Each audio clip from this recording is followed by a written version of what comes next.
Hello, everybody. Michael Palacci here with Digital Marketing in 60 seconds or less. Let's get started. On episode 61, we'll take you through why fraud on Google My Business is hurting your business and how to report it. In this snapshot of real Google Map results, you can see how a company is placing in the 4 spot for this particular search.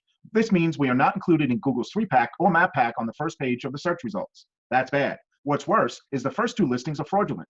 If these were removed, we would hold the second position for this search. The only way to get them removed is by properly filling out the form Google provides. The Business Redressal Complaint Form was created for people to report misleading and fraudulent information. Sounds simple, right? Wrong. As with everything, there are nuances you should know about before filling out the form and reporting everyone ahead of you in the listings. I give you a step-by-step guide on how to use it on our website. Go to staffordtechnologies.net/off-the-ladder and look for our most recent blog. As always, if you have questions about this, digital marketing, or your website, please comment on this post, IM me, or email me. So that's it for digital marketing in 60 seconds or less. We'll see you next time.